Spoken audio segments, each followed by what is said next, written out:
dois, três.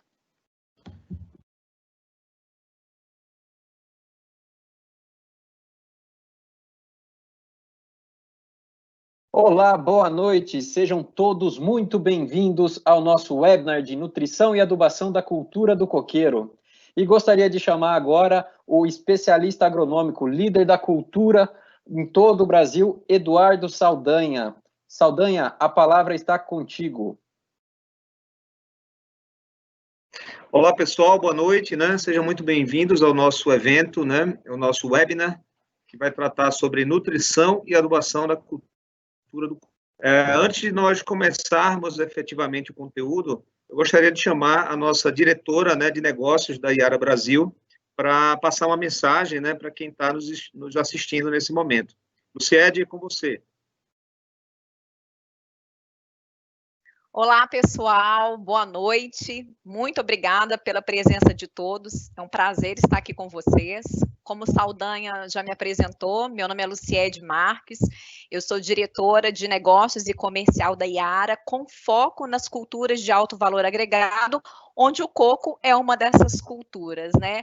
Cultura essa que cada vez mais temos soluções nutricionais para gerar produtividade, enfim, tudo que nós vamos falar aqui. Então, é um prazer estar aqui com vocês, né? De antemão, já agradeço aí a presença do Jamison, que é um consultor aí na cultura do coco, que vai fazer esse bate-bola aí junto com o Saldanha com vocês. Quero aproveitar também esse momento para deixá-los tranquilos em relação ao momento que a gente está vivendo. É um momento difícil, né? Toda essa situação com o Covid, mas nós da Yara rapidamente nos mobilizamos, nós reforçamos, revisitamos todos o nosso esquema de segurança e continuamos produzindo o fertilizante, esse insumo tão importante para as nossas culturas. E aí, dessa forma, a gente consegue aí continuar impulsionando a agricultura no Brasil e entregando a nossa missão de alimentar o mundo e proteger o planeta. Então é isso, fiquem tranquilos, estamos preparados, né, com matérias-primas dentro de casa, com os produtos sendo feitos, para que no momento da demanda a gente consiga entregar esse produto de qualidade para vocês. Sabemos que a cadeia é complexa, né? Não vamos, né, falar que é simples, né? Temos importação de matéria-prima, tem a questão logística, de portos, sempre bom ter aí um estoque de segurança para no momento que precisar usar ter o produto, mas estamos aí preparados e super, enfim, junto com vocês aí para fazer, aí principalmente com a nossa cultura aí do coco, deslanchar cada vez mais. Tá bom? Prazer. Retorno aí a palavra para o Saldanha, que vai dar continuidade. Tchau, tchau. Joia, Luciede, muito obrigado, né, pela sua participação e pela mensagem institucional da Yara. Sempre importante a gente ter essa diretriz, né, em termos de entender que a cadeia de fertilizantes ela é fundamental, né, para o agronegócio brasileiro, tá? Só explicando rapidamente como vai ser a estrutura, né, do nosso webinar. Então, nós temos uma apresentação padrão, né, técnica sobre a cultura, onde a gente vai abordar alguns temas ligados à nutrição, à fisiologia, à fertilização, a parte de soluções Yara, né, para a cultura. A gente espera, né, fazer essa parte em aproximadamente 25 minutos, tá? Talvez um pouquinho mais, talvez um pouquinho menos. Na sequência, a gente já traz o nosso convidado especial, né? A gente vai apresentá-lo na próxima lâmina, onde a gente tem um roteiro com algumas questões ligadas também ao tema apresentado, tá? E questões importantes, né, da nutrição da cultura do coqueiro. E no terço final, tá, do nosso webinar, a gente parte para uma interação com o público, né, que seria a parte de responder as perguntas que serão feitas ao longo da nossa apresentação, tá? Então, quem estiver nos assistindo, né, a gente pede que vocês interajam bastante, essa é a ideia, né? Nós estamos vivendo esse período aí de isolamento, etc., então vamos aproveitar ao máximo, né, para interagir, e a forma que a gente tem é exatamente por meio das perguntas, tá? Que podem ser feitas aí pelo próprio aplicativo, ok? Muito bem. Acho que deu uma travadinha. Apareceu, Pedro, a lâmina seguinte. Ok. Então, aqui a gente apresenta o nosso convidado, né, para esse webinar, o Jamison Moura, tá? Ele é um consultor agronômico especializado na cultura do coqueiro. com foco muito forte em nutrição e fertirrigação. Então, o Jamerson, ele anda bastante, né, em diferentes regiões, tanto do Brasil como alguns países aqui da América Latina. Tem bastante experiência, né, apesar de novo, é uma pessoa bastante dedicada ao estudo com a cultura, né, e à prática de campo, né, principalmente, tá? Então, ele faz muito bem essa integração entre o conhecimento técnico, científico, né, com a parte prática, tá? Então, o Jamerson, ele também interage muito bem, né, na parte da fertirrigação. Então, a gente vai debater com o Jamerson, né, exatamente no segundo momento da nossa apresentação, tá? Acho que está tendo um pequeno delay entre eu clicar aqui para passar a apresentação e ela aparecer, né? Não sei se o Pedro consegue me ajudar aí. Pode passar para o próximo, Saldanha. Ela está... Só um minutinho, pessoal. Acho que aqui tá, beleza, vou ter que passar aqui. Então, só um slide aqui institucional, né? Para a Yara, Nutriplantas é um negócio de valor. A Yara é uma empresa líder mundial, né, em nutrição de plantas, então é uma empresa que tem um portfólio completo para qualquer situação que envolva nutrição de plantas, desde produtos para aplicação direta via solo, ou produtos para aplicação foliar, ou produtos que envolvam, né, os nossos fertilizantes hidrossolúveis para fertirrigação, tá certo? Entrando aqui especificamente, né, na cultura em si, tá? A gente tem 3 principais variedades de coco, né, presentes aqui no nosso território. Primeiro, a variedade de coco gigante, coqueiro anão e o coqueiro híbrido. O coqueiro gigante, normalmente, é um coqueiro que é bastante presente nas zonas litorâneas, né, especialmente do Nordeste brasileiro. Tá? É um coqueiro que se caracteriza por baixa produtividade, certo? Já o coqueiro anão, né, ele é um coqueiro precoce em termos de iniciar o seu processo de produção, tá? E temos o coqueiro híbrido, né? O híbrido, de uma forma simplificada, ele é proveniente do cruzamento, né, entre algumas variedades do coqueiro gigante e o coqueiro anão. Então, ele traz essa dupla aptidão, né? O que é importante, né, em termos nutricionais, é entender que para cada material genético desse aqui, você tem um nível de produtividade esperada, tá, em termos de frutos, né? E, consequentemente, a questão nutricional também acompanha esse aspecto ligado às diferenças, né, em termos de produção e de necessidade nutricional, certo? Esse quadro aqui, tá, a imagem ela não está muito clara, mas foi uma imagem que o Jamerson me passou, né, para mostrar exatamente o seguinte: isso é algo bastante importante, né, em termos de entender a fisiologia da cultura do coqueiro, tá? Diferente de outras plantas frutíferas, que você tem as fases fenológicas bastante definidas, tá? A cultura do coqueiro, ela apresenta uma característica muito forte de ter todas as fases fenológicas ocorrendo praticamente ao mesmo tempo. Então, uma planta de produção, né, a partir do momento que o pomar, as plantas entram na fase produtiva, você tem uma produção praticamente frequente e constante, né? Então, esse slide, ele mostra aqui as chamadas inflorescências negativas, né?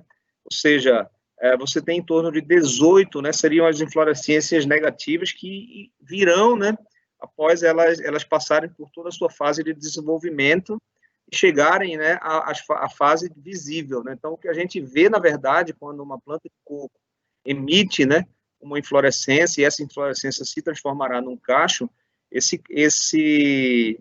inflorescência ela se formou, né, muito tempo antes, né?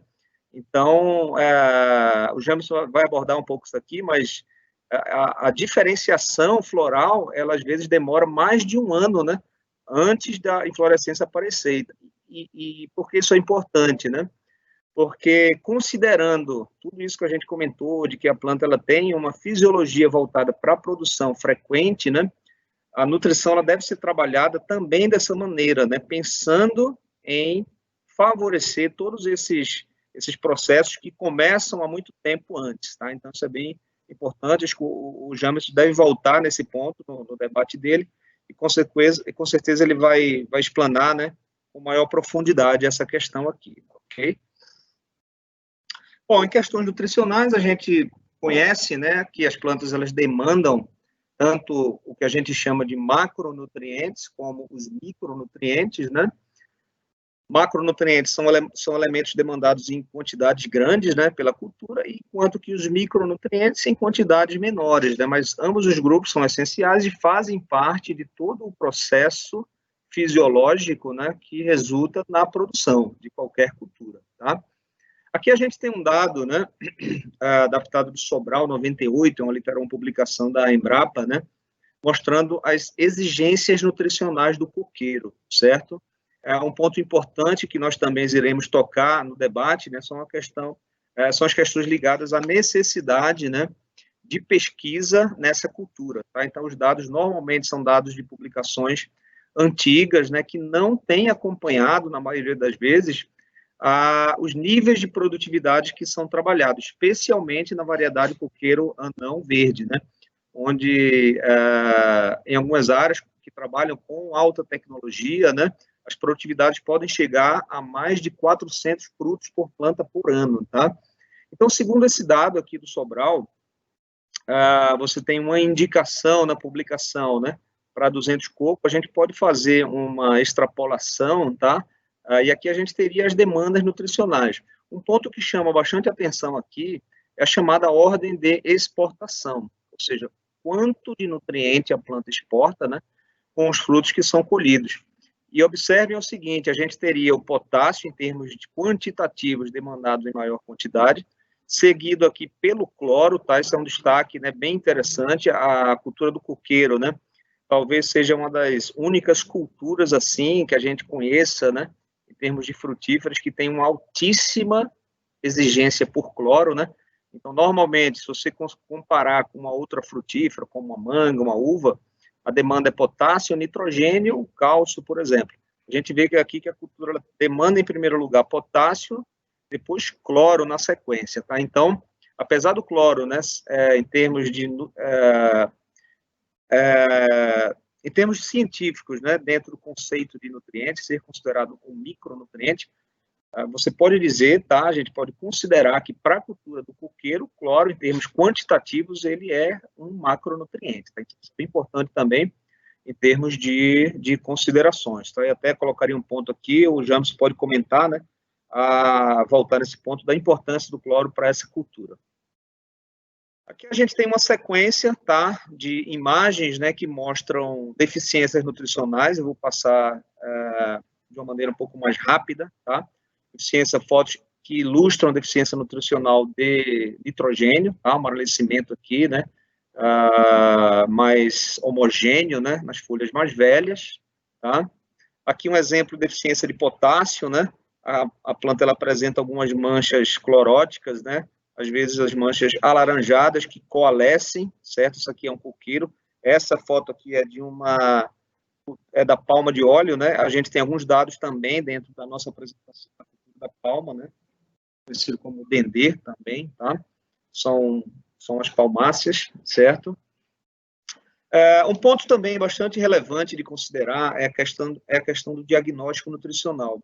Então, para que se possa fazer uma adequada nutrição, uma adequada fertilização e que isso garanta altas produtividades, tá? O ponto inicial chama-se diagnóstico nutricional, certo? Existem várias metodologias, a gente vai voltar nesse ponto, né? Porque é muito importante você realmente diagnosticar o estado, né, nutricional daquela cultura e ser assertivo nas recomendações, no programa nutricional, tá? Então, a gente da Iara, nós desenvolvemos, né, recomendações, desenvolvemos programas e usamos, né, como base, tá sempre que possível, as diferentes ferramentas, né, de diagnóstico que são reconhecidas e são disponibilizadas, tá? Uma delas se chama DRIS, tá? É uma ferramenta de avaliação com base no equilíbrio, né, entre nutrientes, tá? Voltaremos a comentar. Mas o que é interessante, esse trabalho ele foi feito no estado do Pará, tá? E somente trazendo um pouquinho a interpretação em si, né? A gente vê que você tem diferentes classes de produtividade, tá? Produtividades que variam de menos 50 frutos por hectare até classes que indicam produtividade acima de 130 frutos por hectare, aqui em coqueiro híbrido, tá?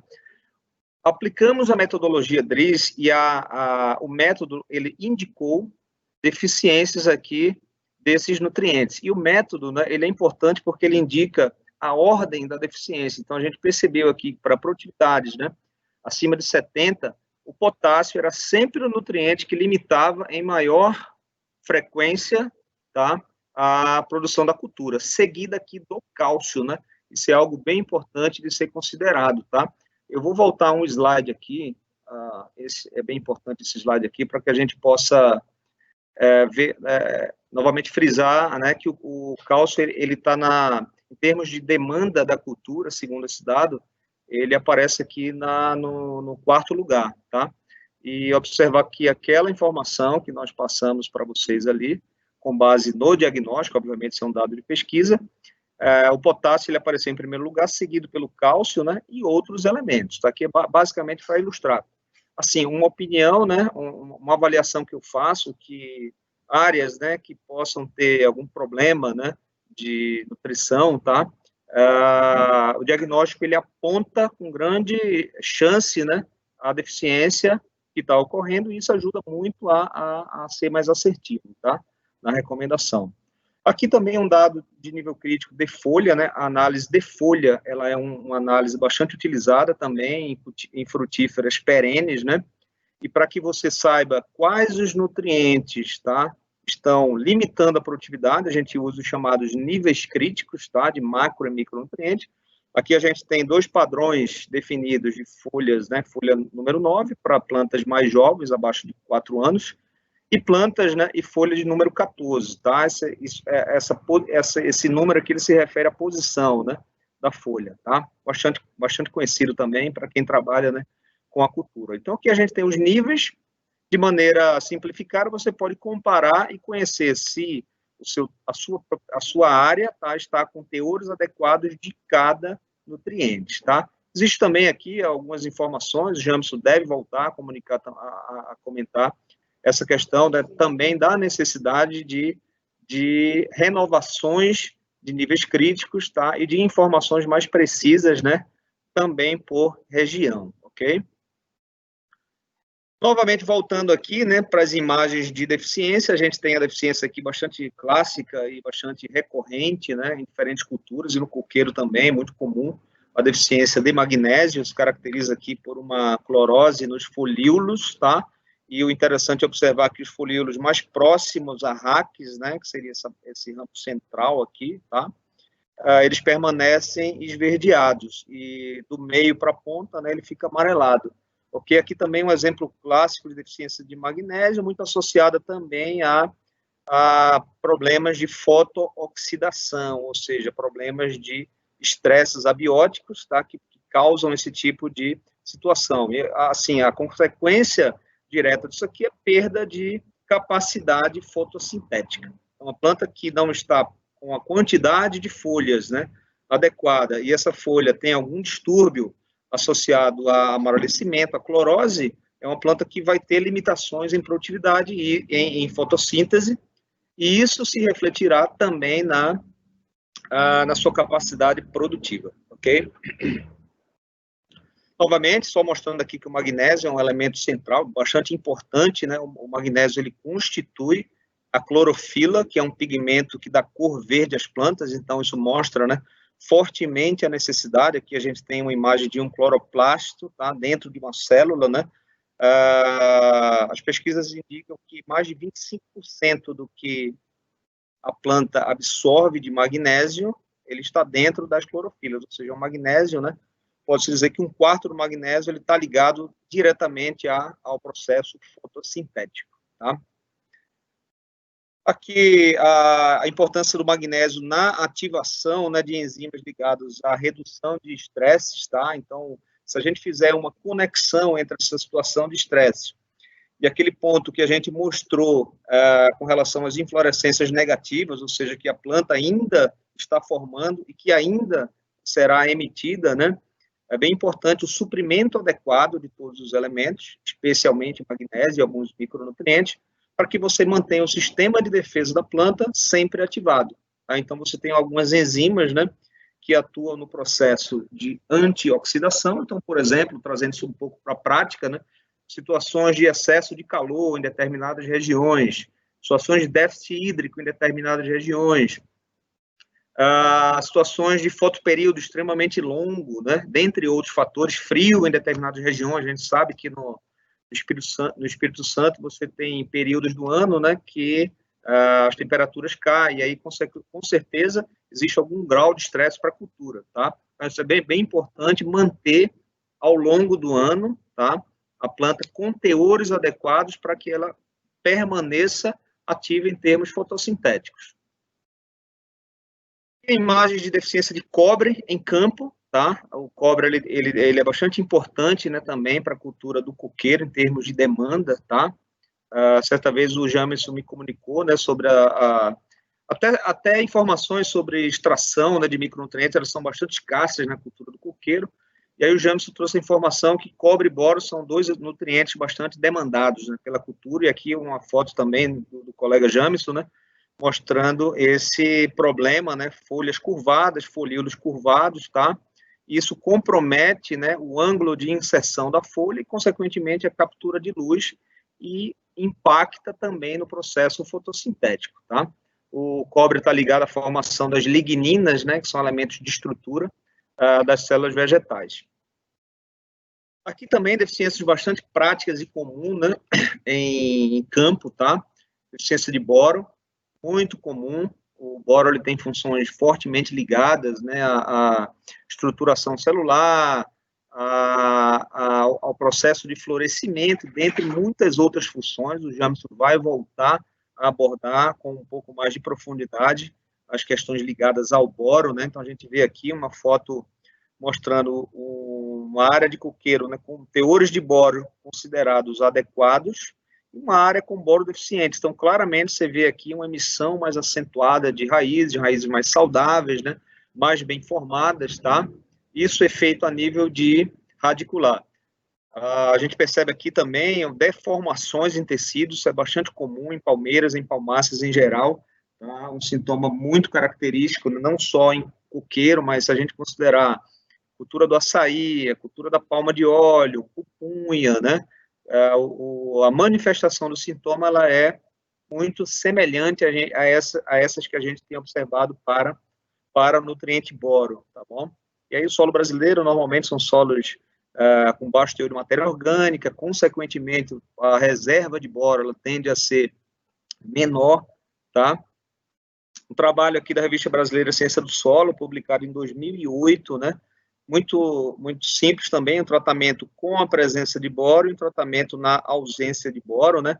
E observe o impacto nas raízes, né? Então, ele mediu aqui matéria seca e percentual de raízes, tá? Em plantas de coqueiro anão, né?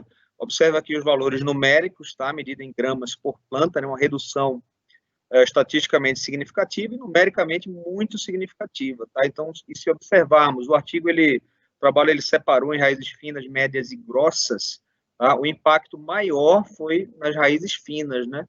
E isso tem uma consequência muito grave, porque são exatamente as raízes mais finas que são responsáveis pela absorção de água e de nutrientes. Há também o artigo, né, publicado, tá, algumas imagens mostrando esse impacto aqui na raiz. Aqui a gente traz um dado da cultura da palma de óleo, né, mostrando que o sistema radicular da cultura do coqueiro, ele é formado por raízes primárias, secundárias, terciárias e quaternárias, tá? Então, as raízes mais finas, né, são as quaternárias, que são realmente as raízes responsáveis pelo processo de absorção, tá? Trabalho também aqui, né, trazendo um dado da cultura da palma. Esse artigo eu gosto muito porque ele mostra, se a gente se concentrar nesse dado aqui, ó, comprimento de raiz em quilômetros por planta de palma. Então, observe o dado para plantas de 6 anos. Se olharmos aqui plantas de 6 anos e meio, tá, e comparar, você vai ter aqui 51 quilômetros de raízes quaternárias, são as raízes finas, por planta. Então, é uma massa radicular muito grande. E aí, relacionando isso com a nutrição, né, observamos que o aspecto nutricional ele pode ser seriamente comprometido quando você tem uma deficiência, né, severa de boro, e aí, voltando a falar, bastante comum em diferentes regiões. Tinha um dado, né, nós trouxemos do estado do Pará, município de Garrafão do Norte, cultura da palma de óleo. Fizemos uma avaliação de coleta de solo na área de projeção da copa e na entrelinha, tá? Aqui a gente traz os dados, né, bastante número, mas eu vou só destacar duas variáveis da análise solo, pH e saturação por alumínio, tá? Se puder observar essas duas variáveis, o que é que a gente percebe em termos de pH? Projeção da copa, 0 a 20 e 20 a 40. 3,7 pH.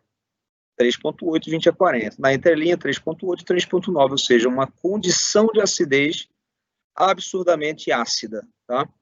Olhando a saturação por alumínio, você percebe, né, exatamente essa consequência. Em solos com o valor do pH muito baixo, existe uma tendência de solubilizar muito alumínio, tá? Então, a saturação por bases, que é um indicador também de acidez, é muito alto, né? Então, interpretando isso aqui, significa que 62% das cargas do solo, que é de onde realmente a planta extrai, né, nutrientes, ou é a reserva de nutrientes, é composto por um elemento, né, que traz malefícios e toxicidade, tá? Então, isso é um ponto bastante relevante, e voltaremos a falar também dessa questão de solos ácidos, né, muito comum na cultura do coqueiro, tá? Um trabalho nosso, né, que nós conduzimos com a Universidade Federal Rural da Amazônia, acredito que em 2017, junto ao professor Mário Lopes, né, meu orientador, tá, meu ex-orientador e amigo, né, se estiver nos assistindo, um abraço, né, e sua equipe, né, de pesquisa, um grupo que nós colaboramos enquanto IARA, chamado NutriPalma, que existe até hoje, né, vários colegas que participaram do grupo e que trabalharam, e hoje já se encontram trabalhando em diferentes empresas, né? Então, a gente fez um trabalho realmente científico, avaliando aqui a aplicação de fontes nitrogenadas, tá, na cultura da palma de óleo, né? A gente vai usar aqui a palma de óleo como uma cultura, né, de referência, né, que é um trabalho que nós fizemos, tá? Então, comparando a aplicação de uma fonte nitrogenada, tá, uma matéria-prima simples, com um produto na nossa linha de produtos premium, né, que foi o Yaramila, tá? Então, de cara, a gente já percebe aqui, né, um efeito visual no desenvolvimento da planta, diferenciação de folhas, coloração, tá? E uma planta aqui também bem desenvolvida, mas ela é ligeiramente mais inferior, né, o desenvolvimento inferior em relação ao tratamento Yaramila, tá? Aqui a gente tem uma imagem também mostrando aquelas mesmas plantas, né, quando cultivadas com Yaramila, observando as raízes do sistema radicular, e quando cultivadas com sulfato de amônio. Então, a gente percebe aqui raízes mais bem desenvolvidas, mais bem formadas, raízes mais novas, né, pela coloração branca, né, e o sulfato de amônio houve um efeito contrário, uma menor quantidade de raízes, e um efeito muito associado aqui à própria acidificação, né, que o sulfato de amônio traz. Só lembrando, o sulfato de amônio é uma fonte que traz um alto potencial de acidificação para o solo, tá? Em contrapartida, o nosso produto ele tem uma capacidade acidificante muito menor, a gente tem dados sobre isso, medições com base em cálculos estequiométricos, né, mostrando o menor impacto na acidificação. Aqui ainda esse trabalho, né, só destacando, a gente também mediu, né, fez análise estatística, etc. Nós fizemos análise de biomassa, né, medição de folha, bulbo e raízes, tá? Tivemos efeito aqui sempre favorável ao Yaramila em termos de acúmulo de biomassa, ou seja, de produção realmente de biomassa. Esse experimento a gente igualou a quantidade de nitrogênio, né? Como foi um experimento com mudas, acredito, pelo que eu me lembro, ele durou 8 meses, e desses 8 meses nós aplicamos um total de 40 gramas por planta, né, por vaso, ao longo desse processo de desenvolvimento, usando ureia, sulfato ou o Yaramila. E ao final fizemos toda essa parte biométrica medindo, né? Só destacando aqui raízes, tá? Se a gente observar usando ureia, tá? 52,5 gramas, sulfato de amônio 39,7 gramas, isso aqui é uma média, né, obviamente, tá? De acordo com a estatística, e com Yaramila 72,5 gramas, ou seja, o produto realmente, de fato, né, proporcionou um melhor desenvolvimento para para a cultura, tá? E a gente confirmou, tem mais dados sobre isso, né? Quem tiver interesse também, a gente pode compartilhar um resumo do trabalho e essas informações estão disponíveis. Resultado demonstrativo, foi um trabalho feito na Malásia, né, também com palma de óleo, mostrando um tratamento de ar contra um tratamento convencional, certo?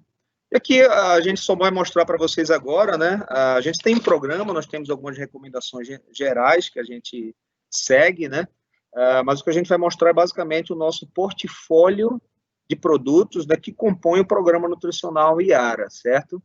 Então, como a gente mostrou aquele trabalho, o nosso portfólio ele é composto, né, pela nossa linha de produtos chamada Yaramila, tá? A principal característica do Yaramila, né, é possuir todos os nutrientes que a fórmula garante no mesmo grânulo, tá? Conhecido aí no termo usual de campo como NPK no grânulo, tá?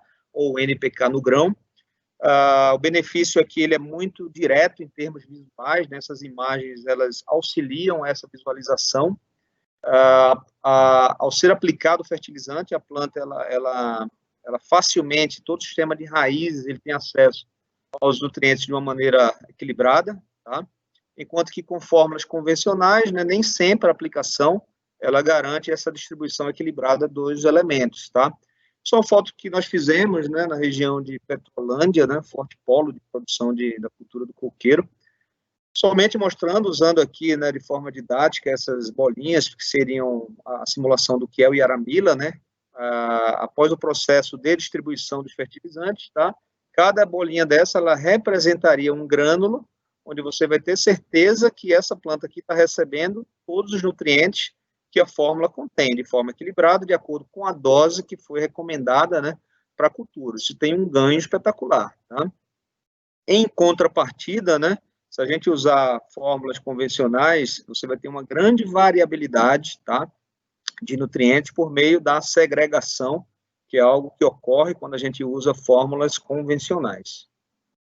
Tá? Então, Yaramila se caracteriza um produto único, NPK no grânulo, combinação de formas nitrogenadas, né, fósforo de alta solubilidade, em formas químicas diferentes, que garante disponibilidade de fósforo ao longo de um tempo maior, tá? Potássio solúvel e uma granulometria que se destaca, né, realmente um produto prêmio dentro do portfólio da Yara. O nosso programa também ele é composto, né, pela linha N-cálcio, cuja base é o nosso nitrato de cálcio com boro, tá? Só um destaque, esse produto aqui, ele é composto, né, por um produto chamado Nitrabor, que é nitrogênio, cálcio e boro dentro de um mesmo grânulo, acrescido de cloreto de potássio, tá? Então, a gente tem formulações, né, que nós disponibilizamos dentro dos nossos programas nutricionais, bastante importante sob o ponto de vista do fornecimento tanto de macronutrientes, nitrogênio, fósforo, potássio, cálcio, e um destaque especial aqui para o boro, né, como a gente viu, a importância do nutriente boro em termos de efeitos em raízes e em muitos outros processos que voltaremos a discutir. Em sistemas de agricultura que trabalhem com a fertirrigação, tá, nós temos toda a nossa linha, o nosso portfólio de hidrossolúveis, né, destacando aqui o Yara-Terra calcinite e toda a linha, né, de produtos que acompanham a nossa linha Yara-Terra, tá? Produtos também bastante consagrados, conhecidos em diferentes mercados, Crista K, Crista Mag, né, Crista MAP, nitrato de potássio, né, nitrato de magnésio, tá? O sulfato de potássio, né? A gente consegue fazer também recomendações de programas nutricionais se o ambiente, né, trabalhado, se o sistema do mercado, dos nossos clientes, for via fertirrigação, tá? Aliado também ao portfólio de produtos hidrossolúveis, nós temos uma linha chamada Cristalon, que são formulações NPKs especialmente desenvolvidas para ambientes e agricultura hidrossolúvel, tá? Dentro disso, né, a gente tem também a nossa linha de produtos Yara Vita, né, que compreende os nossos fertilizantes líquidos, tá? E dentro da linha Yara Vita nós temos os biofertilizantes, tá? Que são os nossos produtos Yara Vita Raiz, Fossanco, Magtrac e Biotrac, né?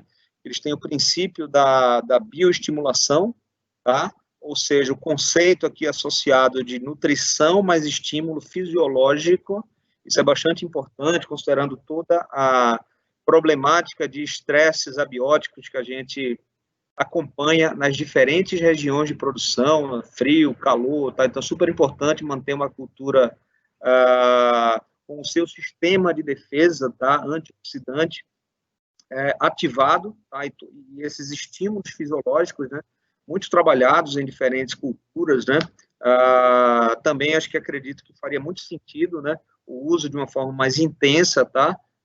Na cultura do coqueiro, sem dúvida alguma. A linha Yaravita também nós temos todo o nosso portfólio associado de micronutrientes de maneira combinada ou individualizada, exemplo do Yaravita Bortrac, né, que é a nossa fonte de boro, tá? É um produto que a gente também está desenvolvendo vários estudos específicos na cultura do coqueiro. A gente vai voltar a falar um pouquinho dele, né, associado diretamente à pesquisa. Fontes isoladas, como fonte de cobre, né, combinações de manganês, cobre e zinco, tá? E temos ainda um produto chamado Yaravita Folicare, que é fonte de potássio, magnésio e enxofre, para fins de enchimento, melhoria de Brix, né? E uma série de outros fatores que incrementam e melhoram a produtividade, tá? Acho que eu consegui passar, são 36 minutos mais ou menos, né? Acho que eu consegui fazer dentro do tempo, tá? Pedro, depois eu queria voltar a palavra agora para abrir a câmera do Jamerson, né, para que nós possamos começar a parte dos debates, tá? E depois, no final, a gente volta com essa lâmina, né, para explicar para o pessoal quando nós entrarmos na parte final, tá? Eu vou dar um ESC aqui, né, e aí ela vai cair, ok?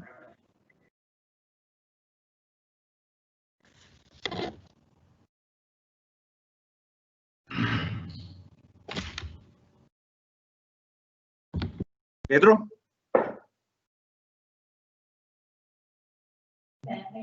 Estamos te vendo, Saldanha. Beleza.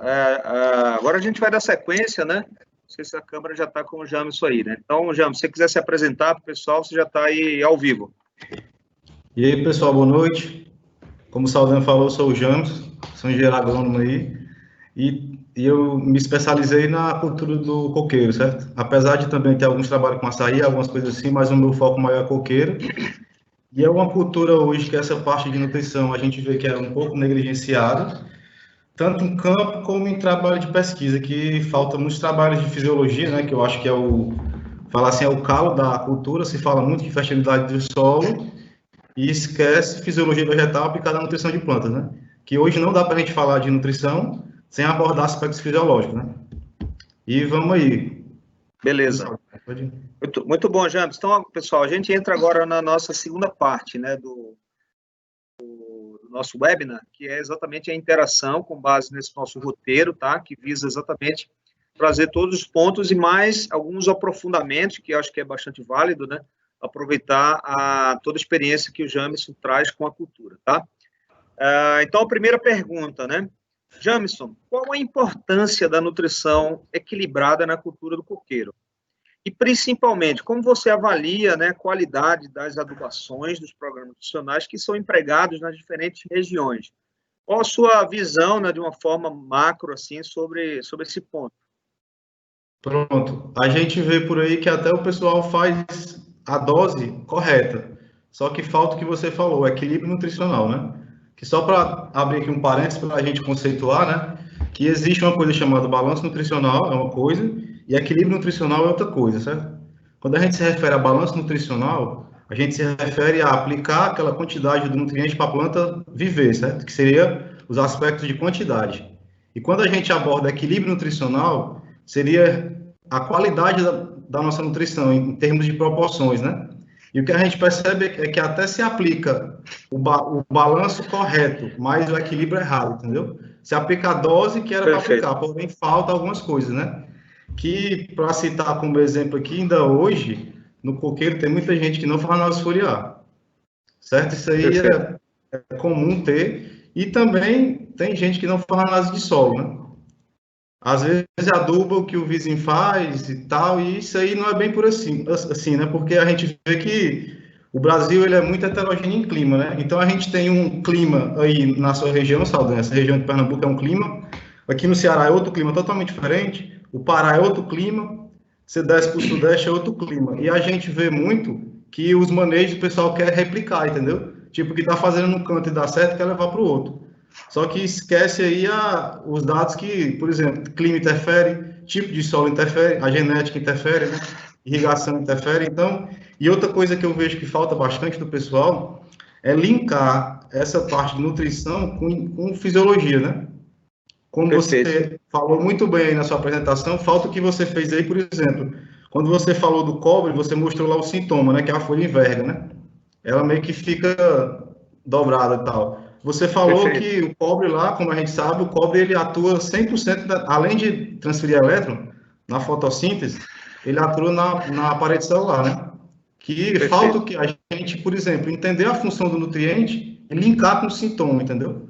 Não é só porque a gente viu aquilo, o cara falou que eu vou acreditar, entendeu? Então falta essa parte de entender fisiologicamente a planta, né? E também a função do nutriente.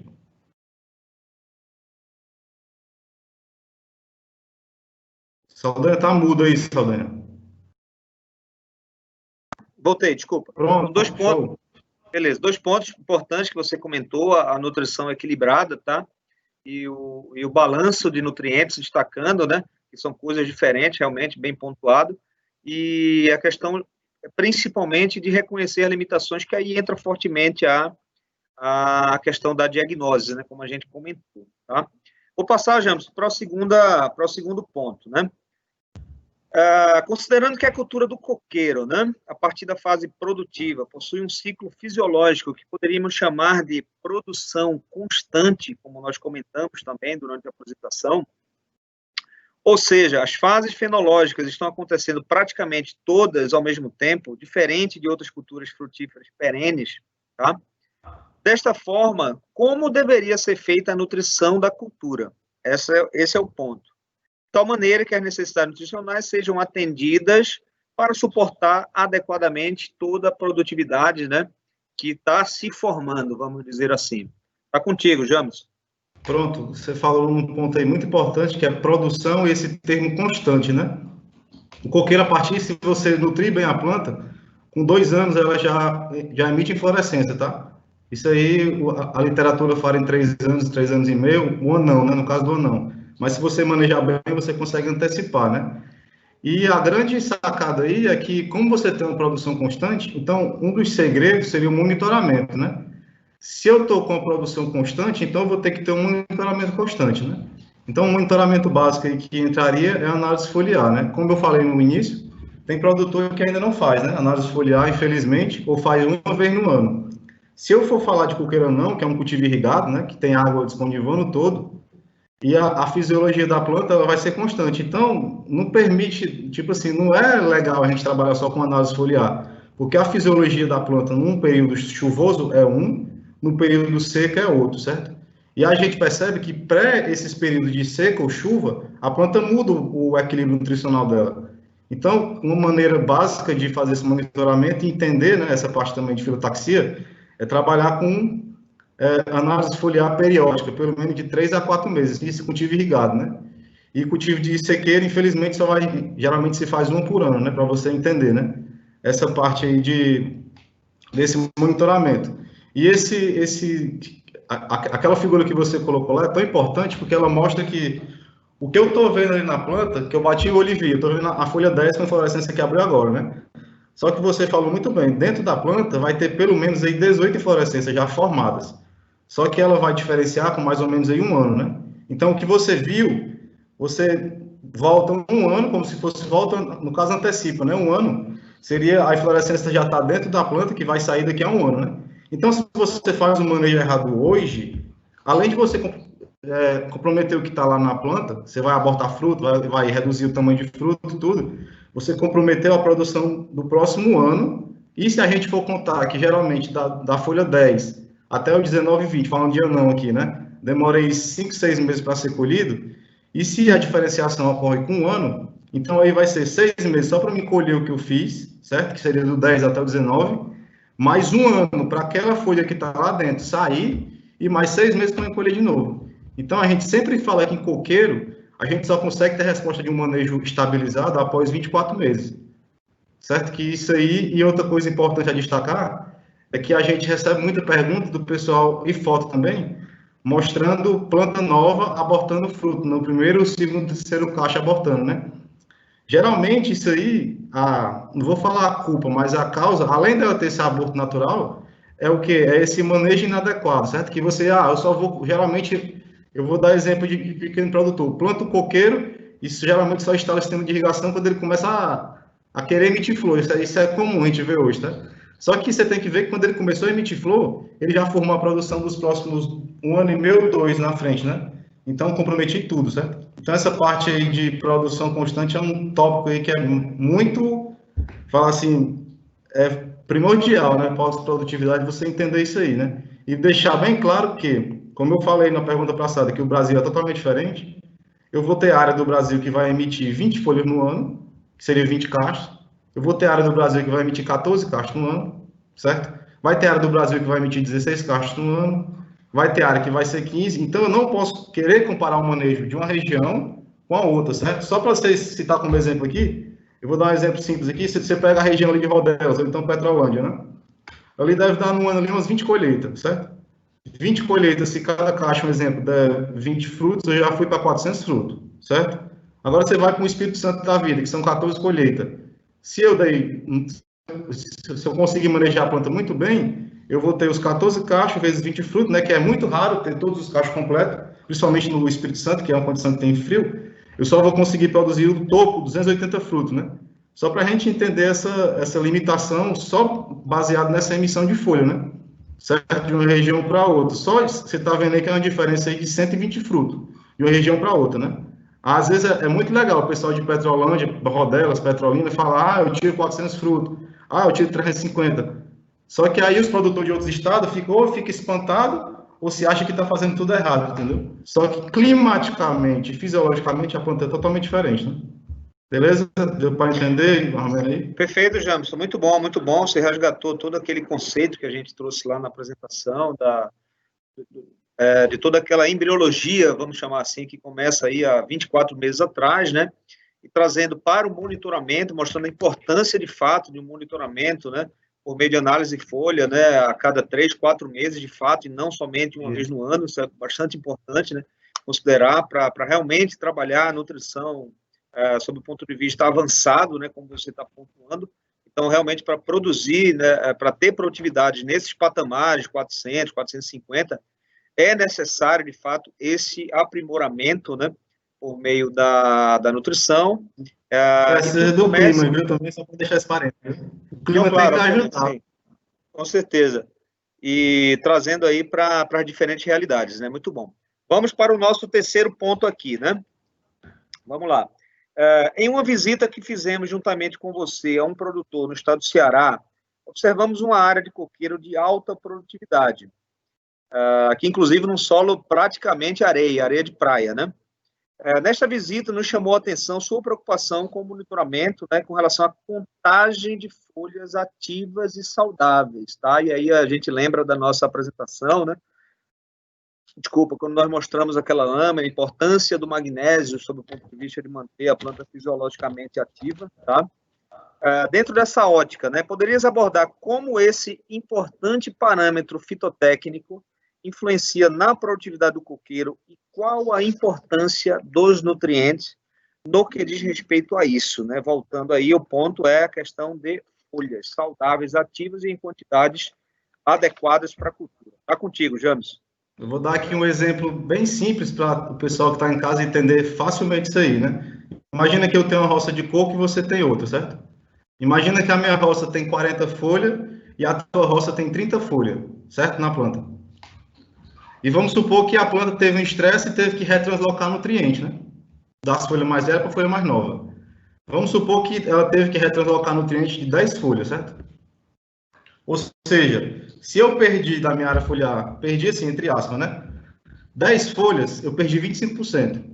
Se eu for para ti e tu perder 10 folhas, tu perdeu 33%, certo? E em coqueiro, a gente tem aquele ditado que a gente usa muito no Nordeste, que é quanto mais cabra, mais cabrito, né? Quanto mais folha tiver na planta, mais ela vai conseguir suprir aqueles frutos, né? E quanto mais folha tem na planta, para a gente entrar para o lado da fisiologia, Quanto mais folha eu tenho na planta ativa, maior vai ser a minha taxa fotossintética, automaticamente maior vai ser aqui a minha produção de carboidrato, né? E se a planta está bem nutrida, maior vai ser a minha translocação de carboidrato para a raiz, né? Para formar a raiz, que basicamente a nossa função hoje agronômica numa roça de coco é produzir folha e raiz, certo? A alta produtividade é consequência de uma boa área foliar, basicamente falando sobre só visão de planta, né? É uma boa área foliar e uma boa raiz, que a gente sabe que a planta se alimenta, ela tem a boca virada para baixo, né? Então, se eu tenho muita raiz e tenho muita folha, e tenho as condições de fertilidade do solo ok, clima ok, a planta vai produzir bem naturalmente, né? Espera-se isso, né? E quando a gente fala de nutrição, especificamente nutrientes, você falou do magnésio, né? É muito comum a gente, na roça de coco, até você mostrou a foto, você vê que o lado, isso geralmente vai ocorrer no segundo semestre, né? Você vê que o lado da planta que pega o sol da tarde, ele vai causar fotoxidação, né? Aí você vai, mas o que tem a ver magnésio com isso, né? Se você for pegar as funções básicas do magnésio, além de compor clorofila, que é a função básica, isso é como falar de feijão com arroz, né? Isso é o básico. Outra função do magnésio muito importante é transporte de açúcar, né? De órgãos fonte, que vai ser a folha, para os drenos, né? Que é fruto. Então, se eu tenho um baixo suprimento de magnésio, automaticamente eu vou reduzir aquela minha exportação de açúcar ou de carboidrato, né? Da folha para o fruto, que vai gerar uma fotoxidação, que vai gerar morte celular, que mais na frente a gente vai falar um pouco mais sobre o que a gente está falando, né, de fotoxidação aqui, para o pessoal entender, que vai gerar uma perda de folha, né? Outro nutriente muito comum nessa parte de senescência foliar é potássio, né? Se você for pegar a função do potássio fisiologicamente falando, ele vai ter 3 funções básicas, né? Ele vai ativar a enzima, ele vai participar na parte de osmorregulação da planta, né, de balanço osmótico, e vai participar na parte de transporte de carboidrato. Só que essa última função do potássio, transporte de carboidrato, é uma consequência de uma maior taxa de fotossíntese, porque o potássio junto com o magnésio tem influência direta na rubisco lá, né, que é aquela enzima lá, que lá dentro do cloroplasto, ela pega o carbono lá da atmosfera e fixa em glicose, né, transforma em glicose. Então, só para a gente entender, então, 2 nutrientes aí base para essa parte de perca de área foliar, que é muito comum a gente ver, é potássio e magnésio. E aquilo que eu falei no começo, que falta o link do pessoal entender a função do nutriente fisiológica para ver os sintomas de deficiência, né? O potássio é um dos nutrientes que a gente vê que é falar das funções dele, só que enche fruto. Potássio enche fruto, potássio enche fruto, potássio enche fruto. Mas ninguém fala que potássio atua na fotossíntese, né? Pouco se fala. Por que quando o potássio está bom na folha, o fruto vai ficar maior? Se eu tenho maior taxa fotossintética e eu tenho mais folha ativa na planta, automaticamente eu vou produzir mais carboidrato, né? Eu vou ter mais reserva para a planta suprir os órgãos, né? Então, basicamente, essa questão de muita folha ativa é intrinsecamente essa parte fotossintética, né? Isso aí eu falei só de NK, eu poderia falar de micronutrientes, né? Que no caso cobre, manganês, falar de cloro, muito importante, que o cloro tem uma função na planta muito legal, que é a fotólise da água, né? Ele junto com o manganês, né? Então, se a planta está com deficiência de cloro, ela vai aproveitar menos entre aspas, a água, né? Que se a planta aproveita menos a água, a gente vai ter menos oxigênio disponível na atmosfera, né? Que para quem não sabe, o oxigênio que a gente respira, que vem das plantas, é o oxigênio da água, né? Que a planta tira os hidrogênios e os oxigênios ela joga para a atmosfera, né? Então, basicamente é isso, esse conceito de área foliar ligada à nutrição, né?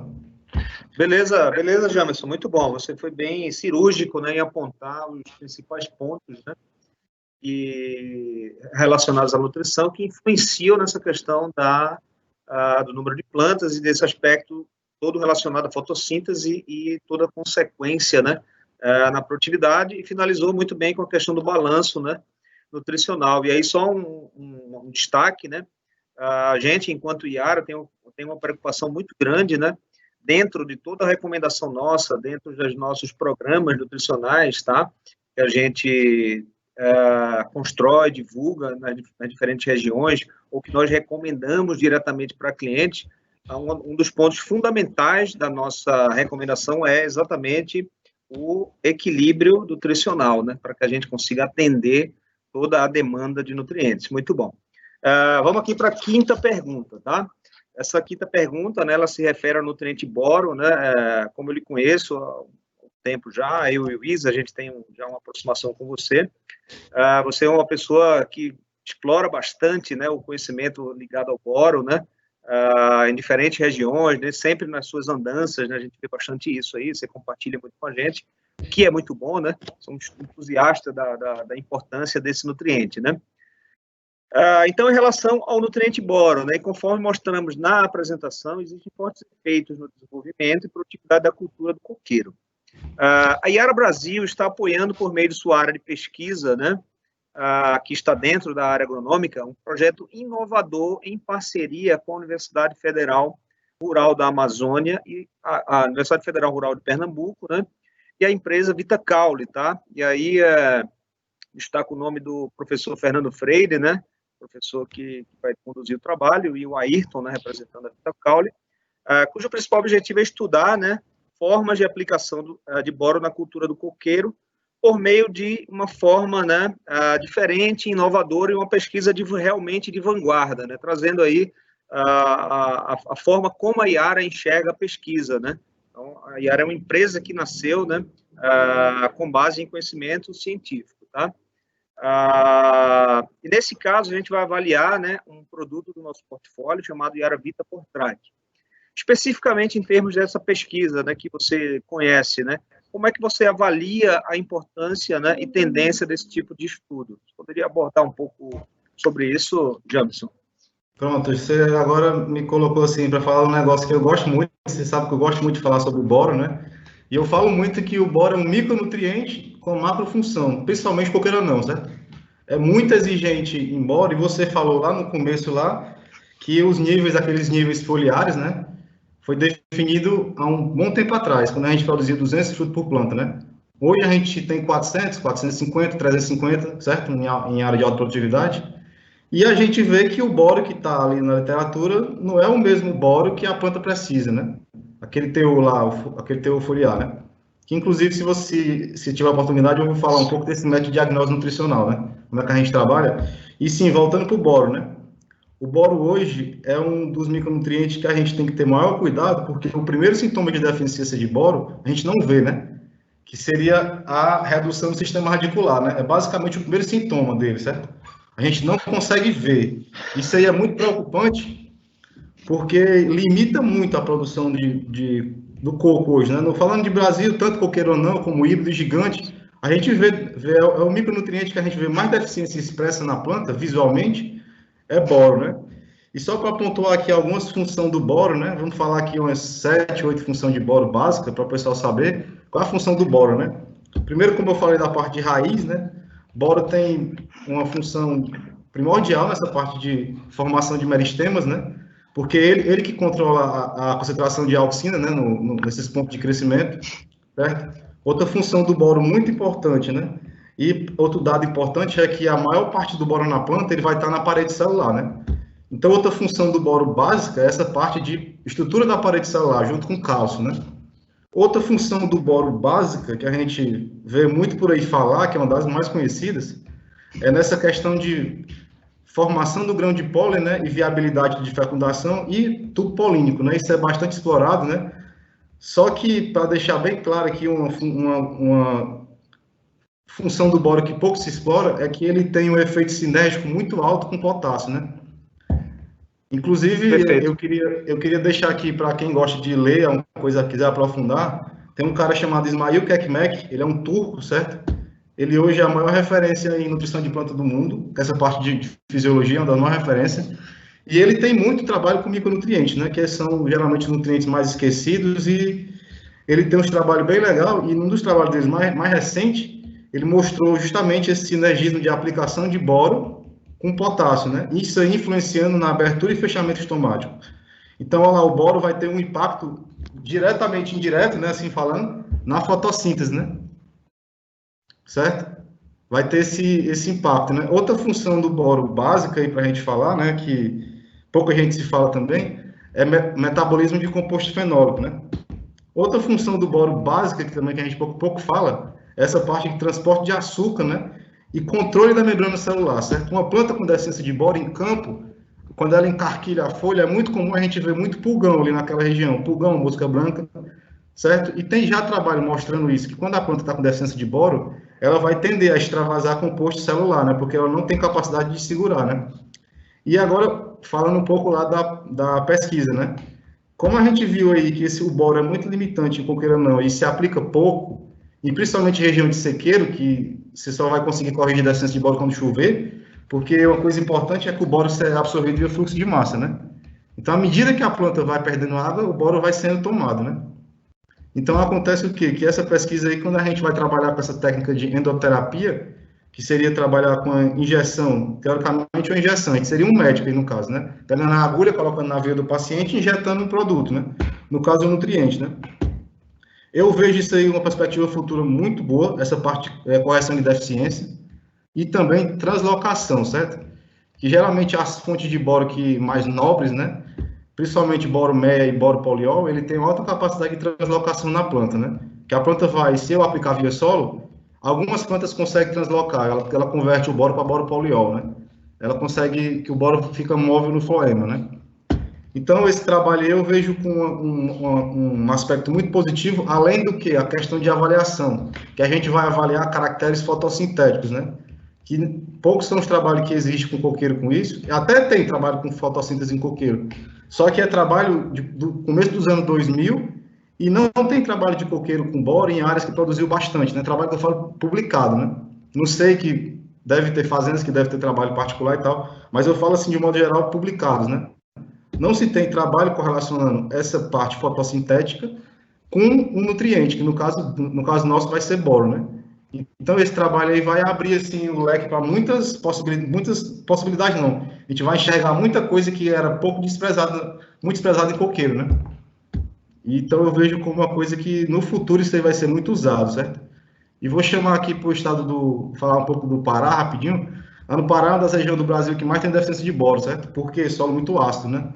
E eu acho que isso aí, lá no Pará, para algumas doenças, no caso do Dendê, falando de AF, isso aí poderia ser um start para a planta recuperar, né?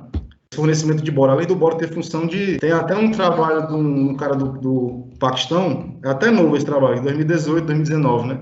Ele mostrou a função do boro mitigando os efeitos do excesso de alumínio na planta, né? Que o boro vai induzir a planta a produzir ácido orgânico, né? Aí ele vai complexar o alumínio e a planta vai conseguir, mesmo em condição de estresse, se desenvolver, não vai se desenvolver 100% como era para ser, mas mesmo em condição de estresse a planta consegue se sair, né? Então, falar desse trabalho de injeção com boro eu acho muito promissor na cultura, né? Isso aí pode ser levado também para outras palmeiras, né? Açaí, pupunha, como você falou, certo? Que açaí, dendê também é que dá... Assim, é trabalho que a gente vê que tem aplicação muito prática em campo, né? Beleza? Muito bom, James. Beleza, muito bom. Pontuou exatamente, exatamente as funções fisiológicas, né? Que às vezes a gente minimiza, eu diria, né? Existe uma certa minimização em termos de entendimento das funções fisiológicas dos nutrientes. Aí você abordou muito bem, né? Sendo bem direto em termos da importância para a cultura do coqueiro, né? Especialmente as pesquisas, né? E destacando aí a importância da Yara nesse trabalho, tá? Queria só destacar a presença aqui da nossa chefe global de agronomia mundial da Yara, Regiane Souza, né, presente aqui comentando o nosso webinar, né? Muito obrigado, Regiane, pela participação e pelo comentário, tá? Bacana. Rapidinho. Eu acho que tu pulou uma pergunta que eu queria falar dela, que é um dos maiores, que eu vejo assim, maior calo de nutrição de coqueiro, né? Se chama diagnóstico nutricional, né? Que eu acho que vale bem a pena falar um pouco disso, né? Para mostrar como é feito hoje e como é que era feito antigamente, né? Para o pessoal entender. Ok, pode dar sequência. Posso falar um pouco dessa parte? Rapidinho. Pode falar. Fica à vontade. Tá? Prometo resumir, porque eu falo muito.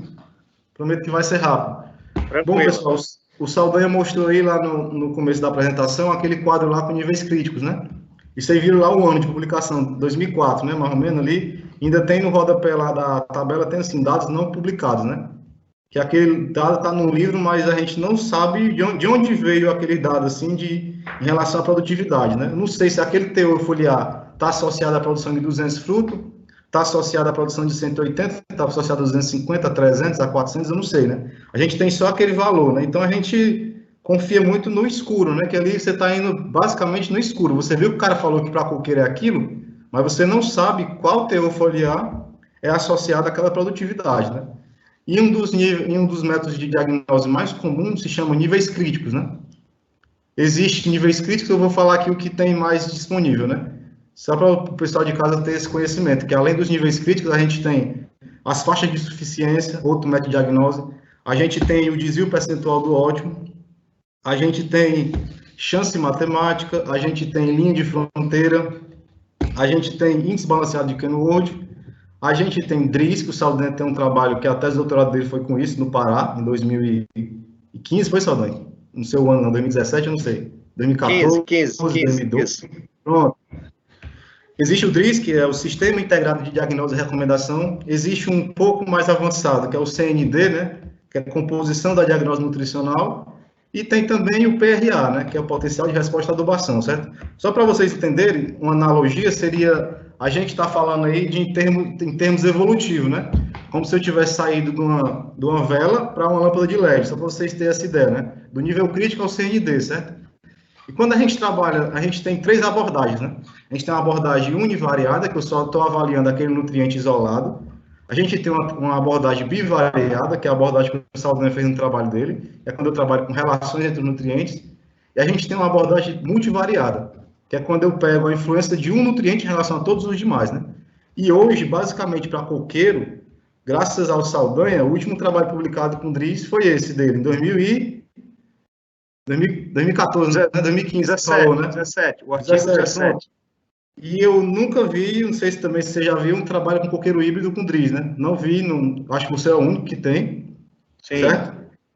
E com coqueiro anão existe um DRIS de 2004, certo? É um pouco antigo lá do pessoal lá do Norte Fluminense, lá da Federal de lá, e a gente hoje, né, no meu mestrado, eu estou trabalhando com essa parte de diagnose aí, e a gente está vendo que os níveis foliares que era usado há 10 anos atrás, 20 anos atrás, é totalmente diferente do que é usado hoje, né?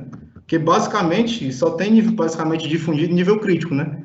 Perceba, o nível crítico eu só olho com basicamente a função daquele nutriente, qual a quantidade daquele nutriente que vai refletir na produtividade relativa de 90%, nível crítico, certo? Só que quando eu trabalho com nível crítico, eu trabalho com um dado univariado, dado só, isolado, né? Então eu esqueço demais. No trabalho do Saldanha, o DRIS, né, que o Saldanha fez lá, que é uma outra metodologia conhecida, bastante assim, entre aspas, né? Fala reconhecida, mas muita gente não sabe o que é não. Mas o DRIS, basicamente, ele trabalha nessa parte de diagnose com as relações entre os nutrientes, certo? E para deixar bem claro, né, eu estou trabalhando aí lá, voltando para o começo da live, que eu falei de conceito de balanço nutricional, que é quando eu trabalho com quantidade, e equilíbrio nutricional, certo? Então, o nível crítico, ele só leva em consideração o balanço nutricional. Ele não leva em consideração relações entre nutrientes, que é no caso do DRIS, né? E o CND, eu já tenho uma abordagem um pouco mais nova, né? Que é trabalhar como é que aquele nutriente se comportou em relação aos demais, né? E o CND vai ter uma vantagem em relação aos outros métodos, que no caso do nível crítico, eu não permito a exclusão de outlier, né? No DRIS também não se permite. E o CND a gente já pode excluir outlier, que é aqueles dados discrepantes, né? Do meu conjunto de dados que vai levar a média ou muito para baixo ou muito para cima, certo? Então, só para o pessoal ter ideia, né? Então, eu acredito que até o final do ano aí, eu vou estar publicando aí 2 artigos nesse segmento, né? Para atualizar essa parte aí de diagnose, né? Que eu acho muito válido atualizar isso aí. Baseado em esses métodos DRIS e CND, a gente trabalha com série histórica de dados, né? E a gente entende o comportamento da planta ao longo dos anos, né? Que basicamente é isso que eu queria falar, só para não deixar passar, que eu acho um tópico muito importante. O pessoal vê que não é só nível crítico, né? Existe coisa bem mais nova do que nível crítico, certo? E, por exemplo, rapidinho, muita gente difunde que geralmente pega um valor, por exemplo, eu produzi muito no Espírito Santo com aquele valor, quer levar para o resto do Brasil, tá errado, não dá para levar. A condição de uma planta no Espírito Santo é uma, como eu falei no começo, no Pará é outra, aqui no Ceará é outra, então a gente vai ter uma faixa de trabalho, mas nunca vai ter um ponto ótimo igual, né? Certo? Só para deixar claro essa base aí, né? Excelente. Beleza? Dúvida, né? Desculpa por ter cortado e vamos continuar, Luiz, aí. Não, claro. Bem importante mostrar o lado da produção, a geração de conhecimento, né, que você tem trabalhado, né, com a cultura, tá? A gente vai fazer assim, tá? Como a gente tem bastante pergunta, né? Acho que são, deixa eu ver aqui, acho que umas 40 perguntas já. A gente vai passar, vamos fazer mais uma no roteiro, tá? Que aí o Izzy vai conduzir com você esse debate. E na sequência, ao terminar, a gente passa para responder, né, a pergunta do público, tá? Que aí seria o terço final do nosso webinar, tá ok? Vamos tocar assim. Falei demais, foi mal, Izzy. Falei demais, cara. Não, mas é assim, tá ótimo. O público está se mantendo, isso aqui é importante. Tentar agregar. Beleza. Não, a discussão está muito boa. Boa noite, pessoal. Sou o Izzy Pimenta, especialista de nutrição foliar aqui da Iara, atuo no Nordeste em parceria com o Saldanha. E vamos dar continuidade aqui, temos outras perguntas, mas vamos fazer mais uma, porque a interação de vocês aqui está bem grande, nós temos 40 perguntas. Então, vou fazer só mais uma pergunta para entrar num tema que tem também questionamentos. A gente, ao longo da live aí, nós comentamos um pouco sobre estresse, o Jamerson falou bastante disso. Então, Jamerson, com relação a estresses abióticos, que são considerados grandes causadores de perdas de produtividade agrícola, né? Isso nas diferentes culturas, com certeza na cultura do coco não vai ser diferente, né? Então, assim, visando mitigar os efeitos de estresse, quais as melhores estratégias ligadas tanto à nutrição como ao uso desses biofertilizantes, né, para promover uma bioestimulação, recomendadas para ser implementadas em áreas de produção de coqueiro? Pronto, Izzy. Obrigado aí pela pergunta. É um tema aí que pouco é falado hoje em coqueiro e muito falado em outras culturas que tem um valor agregado maior, né? Até estava falando com o Saldanha ontem, né? Parece que quanto maior o nível tecnológico, maior a geração de informação. Isso aí é esperado, né? E essa questão de estresse, só para conceituar aqui o que é estresse, para o pessoal ter essa ideia, é qualquer condição ambiental que vai impedir da planta expressar aquele seu potencial pleno, né? Isso aí é estresse, certo? Isso aí é um conceito básico de estresse. Que a gente pode citar como exemplos aí, excesso de temperatura, déficit hídrico, excesso de água, que vai causar inundação, compactação é outro estresse muito comum, né? E outro estresse bem comum, que eu vou me referir principalmente ao estado do Pará aqui, se chama toxidez por elemento químico, certo? Que no caso falando de alumínio, certo? Alumínio e manganês, tá? Então isso aí é basicamente o estresse, né? E como a consequência desse estresse na planta, que a planta se estressando é igual a gente fica meio, fala assim, já desencadeia um bocado de doença, né? Você está estressado 24 horas por dia. E na planta não é diferente. Na planta, o produto dos estresses é o que chama das espécies reativas de oxigênio, né? É o que a planta produz sob condição de estresse, né? E só para o pessoal de casa entender o que é essas espécies reativas de oxigênio, o exemplo mais simples que a gente pode dar aqui é os radicais superóxidos, né? Que é como se a planta tivesse com excesso de elétrons dentro dela, por alguma deficiência nutricional ou estresse, e esse elétron vai se ligar ao oxigênio, aquele oxigênio lá vindo da água, né? Que vai gerar esse radical superóxido. E como consequência, esse radical superóxido, ele vai causar a morte celular, né? Através da peroxidação lipídica, né? Que vai ser o quê? Os radicais superóxidos vão degradar a membrana celular, que é feita por lipídios, né? E a nutrição de plantas aí é o principal fator para mitigar esses efeitos. Por quê? Basicamente, a nutrição de planta ela vai ativar o sistema de defesa da planta, né? Não vou falar sistema imunológico porque não é, mas é sistema de defesa, né? E basicamente ligado a micronutrientes, que no caso eu vou citar cobre, manganês, ferro e zinco, né? E já tem trabalho mostrando um pouco com boro, com isso aí, certo? E macronutriente, basicamente, é magnésio, né? Por que eu estou falando desses caras, né? Desses 6 micronutrientes aí? Eles ativam as chamadas enzimas antioxidativas, né? O pessoal de casa sabe o que a gente está falando aqui de enzima, são as superóxidos mutadas. Eu sei que é um termo mais complexo, mas só para entender que existe, né? Que alguém já falou alguma vez isso aí na vida. Superóxido dismutase, essa superóxido dismutase, ela é basicamente composta por micronutrientes, no caso, cobre, zinco, ferro, manganês, né? Ligado aí a essa enzima, né?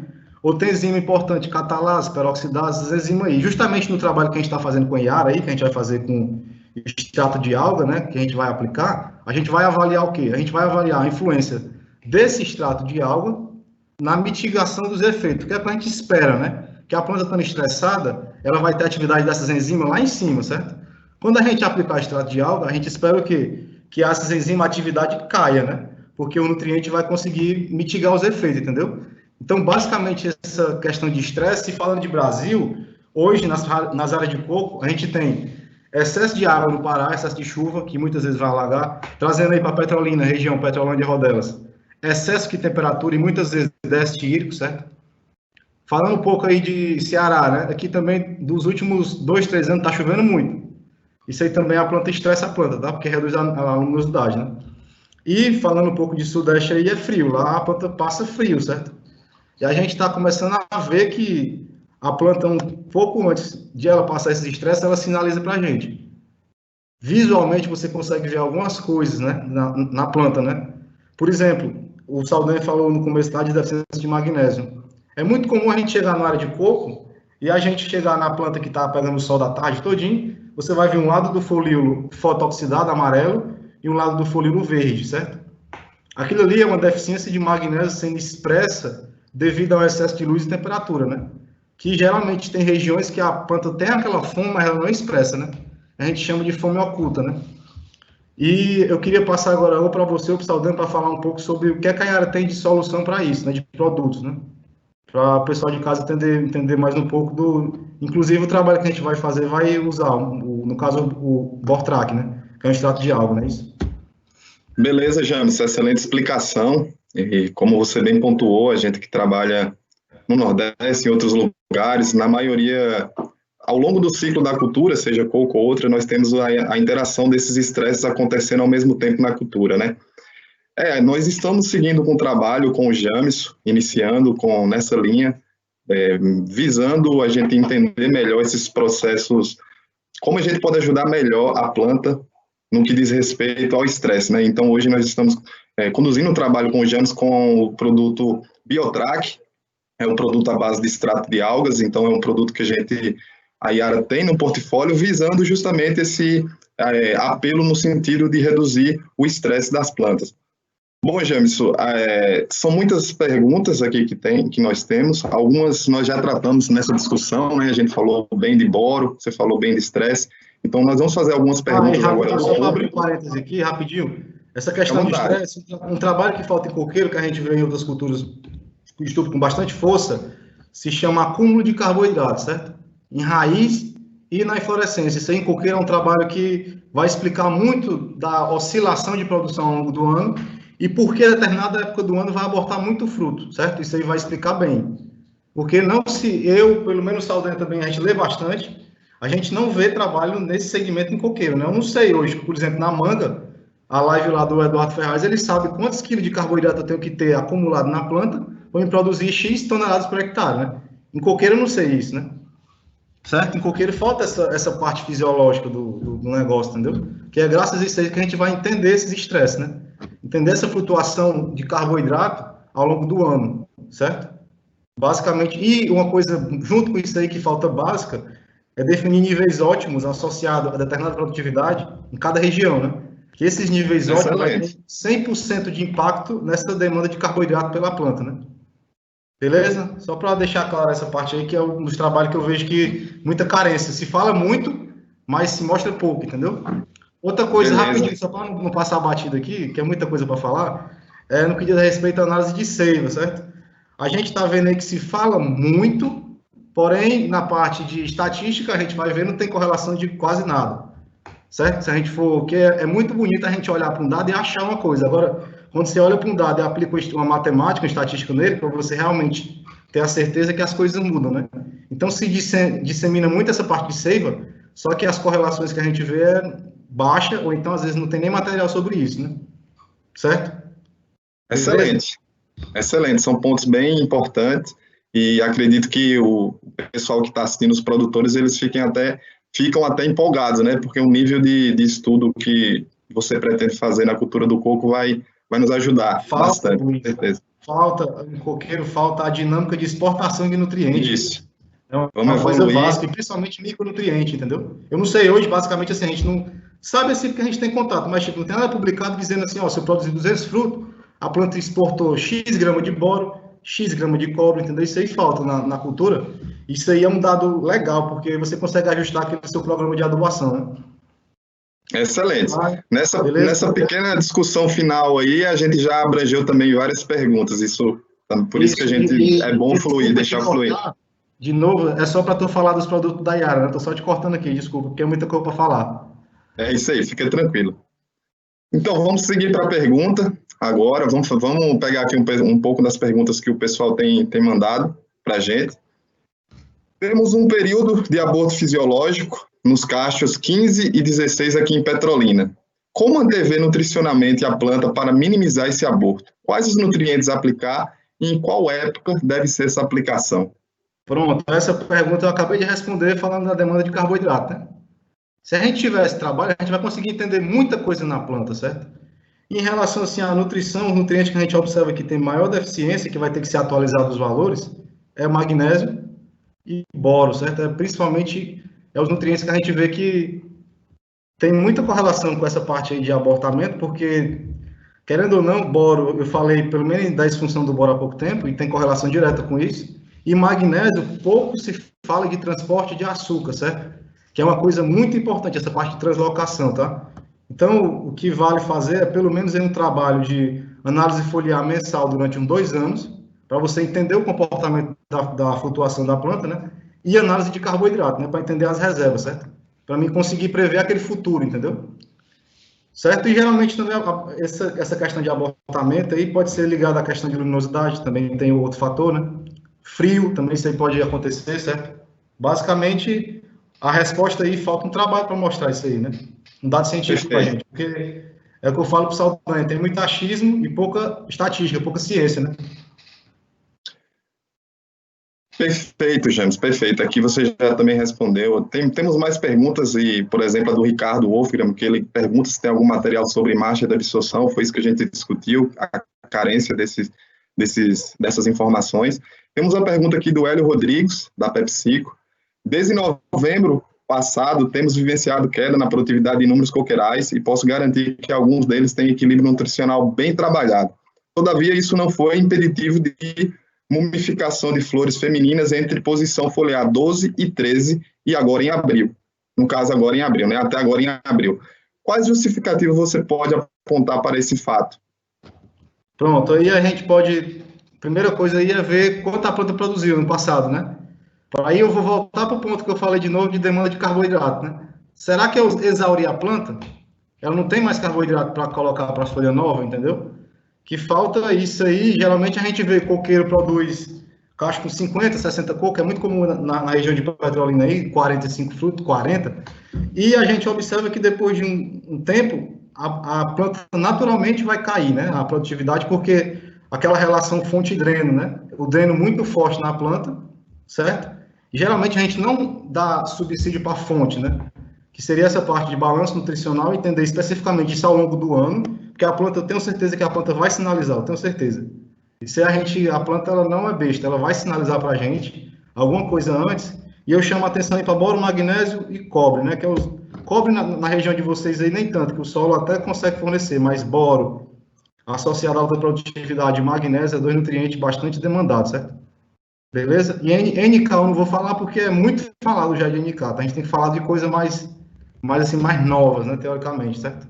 Menos exploradas. Perfeito, perfeito. É o que você comentou, a gente tem que sair da receita de bolo, né, e partir para essa investigação mais profunda. Temos mais uma pergunta do Ricardo. Algum trabalho no coqueiro com molibdênio e níquel, pensando aí no metabolismo do N? Em melhorar esse metabolismo? Nunca vi não. E, inclusive, pouco se faz análise de molibdênio em folha, em coqueiro, certo? Algumas pessoas fazem, mas é pouco. E níquel também não, né? Níquel aí vai ter influência aí nessa questão do metabolismo, né, de N também, na parte de urease, né, também. E molibdênio nessa parte, como ele falou, do metabolismo de N no coqueiro. Só que trabalho, assim, dado mesmo com isso aí, não tem, né? Até cabe aí quem quiser... tiver em pós-graduação, quiser fazer um trabalho até legal para fazer isso aí, né?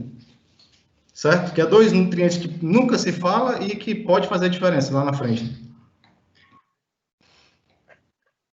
Entendido, perfeito. Falta muito trabalho, como a gente está falando, mas se a gente pensar no conceito, principalmente do molibdênio, a gente está falando bem de ativar enzimas que auxiliam, né, no metabolismo do nitrogênio, né, no melhor aproveitamento. E aí cabe a gente investigar com relação à dose-resposta, né? Ainda sobre um pouco sobre o boro, ainda temos muitas perguntas sobre boro, mas aqui vem uma pergunta que chama um pouco de atenção também. Onde aplicar, parte aérea ou solo? E se pensando em parte aérea direcionado nas bainhas? Pronto. Geralmente, o primeiro sintoma de deficiência de boro, como eu falei, ela vai encurtar a raiz, né? Então, algumas vezes você vai aplicar boro via solo, a planta não vai responder tanto, porque ela não tem raiz para absorver esse boro, certo? Então, em planta, principalmente planta jovem, o mais aconselhado, que é onde a gente vê mais deficiência extrema, né? Que vai ser aquelas fotos que o Saldanha mostrou, que é aquele encarquilhamento das folhas mais novas. E em alguns lugares você consegue arrancar até a planta com a mão, certo? Você puxa a planta, ela sai, porque não tem raiz. Então, aí, o método de aplicação é via axila foliar, certo? Tá? Já existe trabalho mostrando isso, que tem uma perfeita translocação, tem até uma tese de doutorado aí com isso, essa aplicação de boro via axila foliar, né? E geralmente é o mais utilizado hoje, né, para correção de deficiência, certo? É via axila foliar, tá? Boro. Perfeito, perfeito. Vamos encaminhando aqui para... Vou fazer mais uma pergunta para você pelo tempo mesmo, a gente já discutiu sobre vários assuntos. Hoje nós temos várias dinâmicas de aplicação, né? Mas principalmente de adubo, estou falando, mas principalmente adubação, aplicação a lanço ou via fertirrigação, né? E pensando em aplicação a lanço, tu poderia explanar um pouco sobre a aplicação, por exemplo, de NPK nos grânulos, quais os benefícios dessa aplicação, ou misturas, pensando em uniformidade de aporte de nutrientes aí no coqueiral? Pronto, Luiz, essa parte de adubação manual, ela é comum, certo? Mas também fertirrigação também é muito comum, né? E o que a gente observa aí na adubação manual é que, se eu já fiz, o Saldanha também deve ter trabalho com isso, a gente coleta a solução do solo do bulbo ali, da região da raiz, é altíssima, certo? Algumas fontes de fertilizante, a CE vai lá para 18, 20, né? 15, eu já vi área que foi para 20 já a solução do solo. Quando a gente passa de 2,5, 3, a planta já começa a ter dificuldade para absorver, né, esses nutrientes, porque a planta não tem força, né? O potencial osmótico do solo tem mais força do que a planta de puxar água, entendeu? Então, essa questão de adubação manual que a gente recomenda, pelo menos eu sei que tem a questão de mão de obra, né? Falando no cultivo irrigado, né? Se for trabalhar com adubação manual, pelo menos a aplicação quinzenal, se possível, né? E sempre priorizar a NPK no grão, certo? Por questão de segregação, né? De fertilizante, de uniformidade de distribuição, né? Porque às vezes você manda um cara aplicar lá a dose de fertilizante lá, e ele tá com preguiça, ou tá no final do dia, ele quer fazer mais rápido. Aí vai ter um nutriente que vai sair mais do que outro, né? Certo? E vai causar desuniformidade na área. Beleza? Beleza, James. Se beleza. o Saldanha quiser falar algo mais sobre isso, que ele também tem alguns trabalhos com isso aí. Bom, agora eu vou passar para o Saldanha para ele conduzir o encerramento aí, ele vai finalizar com o comentário dele também, com certeza. Tá certo, Izzy. Obrigado, hein? Obrigado, Jamison. A gente tem muita pergunta, né? A gente tentou realmente selecionar algumas que foram comuns entre si, mas em função do tempo, né, que a gente tem que seguir o que está programado, a gente vai ter acesso, tá, aos e-mails, né, de todo mundo que entrou, e, consequentemente, a gente vai estar respondendo, né, e direcionando para o Jamison, né, também, para que ele possa responder aos questionamentos, tá?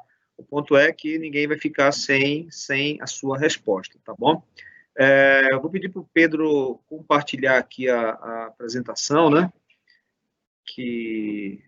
deixa eu ver aqui, só um minutinho, que a gente tem umas informações finais para passar, tá? Pedro, está aparecendo já? Ok. Bom, então aqui a gente tem, pessoal, tem muita gente que não consegue entrar, né, por alguma razão, um problema de rede, etc., nas lives, mas a gente está com esse link, né, onde todos os webinars estão sendo gravados, né? Então a gente tem esse webinar, ele foi gravado, tá? E a partir de amanhã ele já vai estar disponível, né? Então vocês podem acessar, rever, né, com calma, quem quiser realmente usar a web, né, para um estudo, né, você pode ver com calma, ir parando, anotando, etc., tá? Retransmitir para colegas, né, que não tenham conseguido participar e que tenham tido interesse, ou pessoas que realmente não tenham conseguido entrar por alguma razão operacional e técnica, tá? Ao longo da live, a gente ficou passando, né, na parte das perguntas, também esse mesmo link, né, e aí está disponível para vocês tirar uma foto, fazer um print, né, e entrar, ok? Aqui estão os meus dados, né, como eu comentei durante a minha apresentação, quem tiver interesse naquele trabalho que nós fizemos, avaliando, né, as fontes ureia, sulfato contra o nosso produto Yaramila, né, que faz parte do nosso programa nutricional para a cultura do coqueiro, tá? A gente tem uma PDF mais resumido com as informações principais, tá? E aí está o nosso e-mail, ok? Quem tiver também interesse, né, em qualquer material nosso, qualquer material técnico ligado, né, à cultura do coqueiro, a própria recomendação nossa, tá, que a gente faz, também pode entrar em contato, né, os meus contatos estão aqui, tá, e eu vou passar para a parte realmente final, né, que é exatamente a nossa avaliação e sugestões. Essa parte é bem importante para que a gente possa sempre estar melhorando, né, a qualidade dos nossos materiais, dos nossos conteúdos. Então a gente pede que é bem fácil, bem simples de você só colocar quem estiver assistindo pelo celular, só colocar o QR Code aí, né, e são 6 perguntas, bem rapidinho, você responde ali em menos de 1 minuto, tá bom?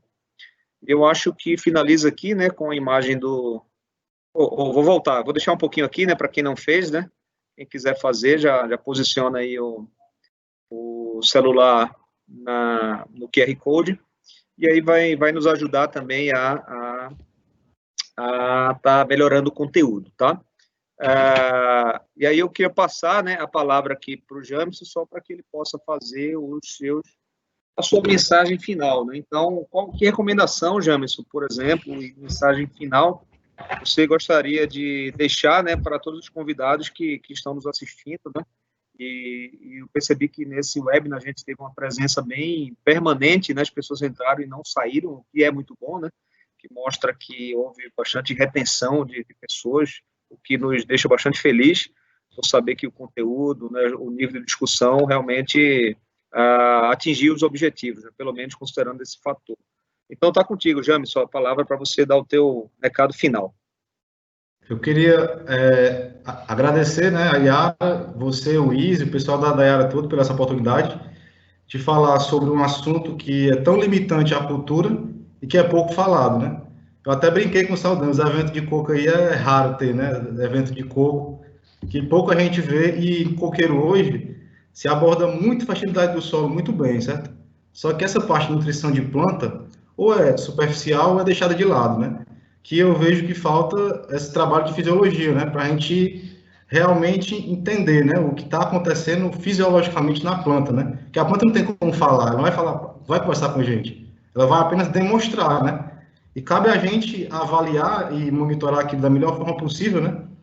Para que a gente consiga mitigar e reduzir, principalmente, estresse na planta, automaticamente aumentar a produtividade e tentar reduzir custo, né? Que o mercado do coco hoje está meio sombrio, essa parte de preço, certo? A gente está vivendo aí os últimos 4 anos, 3, 4 anos aí de preço ruim, certo? Na cultura, que está fazendo com que muitos produtores saiam, né, do ramo, né?